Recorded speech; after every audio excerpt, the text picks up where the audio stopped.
पश्चिम बंगाल की खाड़ी में एक और चक्रवात बनने की अब संभावना जताई जा रही है। ये कब और कहां लैंडफॉल करेगा, इस बारे में फिलहाल कोई सटीक जानकारी नहीं मिली। हालांकि अनुमान ये लगाया जा रहा है कि ये उत्तरी आंध्र प्रदेश से लेकर म्यांमार के बीच कहीं तट से टकरा सकता है। भारतीय मौसम विभाग के मुताबिक यानी आईएमडी के मुताबिक मलक्का जलडमरू मध्य और उससे सटे दक्षिण अंडमान सागर के ऊपर बना स्पष्ट चिन्हित निम्न दबाव क्षेत्र अब भी एक्टिव है। इससे जुड़ा परिसंचरण तंत्र समुद्र तल से लगभग 7.6 किलोमीटर ऊंचाई तक फैला है। यह सिस्टम पश्चिम उत्तर पश्चिम दिशा में बढ़ते हुए सोमवार को दक्षिण पूर्व बंगाल की खाड़ी और उससे जुड़े दक्षिण अंडमान सागर के ऊपर एक अवदाब यानी डिप्रेशन में परिवर्तित हो गया है। इसके बाद अगले 48 घंटों में यानी 26 तारीख की शाम तक इसके एक चक्रवात में बदलने की संभावना है। यानी 48 घंटे बेहद अहम है। 25 तारीख की शाम से समुद्र में इसका प्रभाव बढ़ने लगेगा।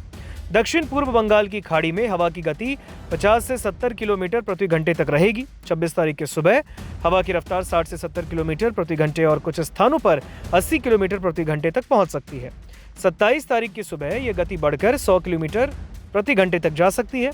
मौसम विशेषज्ञों के मुताबिक दक्षिण अंडमान सागर पर बना यह निम्न दबाव क्षेत्र दक्षिण पूर्व अरब सागर और कोमोरिन क्षेत्र में मौजूद दो सक्रिय परिसंचरण तंत्रों और विषुवत रेखा के पास बनने वाले समुद्री वायुमंडलीय तरंगों से प्रभावित हो रहा है।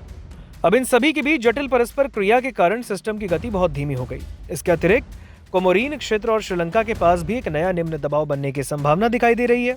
अगले 7 दिनों में तापमान में कोई बड़ा बदलाव नहीं होगा। विशेषज्ञ प्रोफेसर सुरेंद्र नाथ पशुपालक ने अनुमान लगाया कि 27 तारीख से राज्य में ठंडी उत्तरीय हवा चलेगी, जिससे तापमान में गिरावट शुरू होगी। कई जगह न्यूनतम तापमान 15 डिग्री सेल्सियस नीचे जा सकता है। बंगाल की खाड़ी के तापमान में कमी के कारण ओडिशा तटवर्ती इलाकों में हवा शुष्क होगी, जिससे संभावित चक्रवात का ओडिशा तट पर पहुंचने की संभावना कम होगी। चक्रवात कहां लैंडफॉल करेगा, ये 27 तारीख की शाम तक ही साफ हो पाएगा।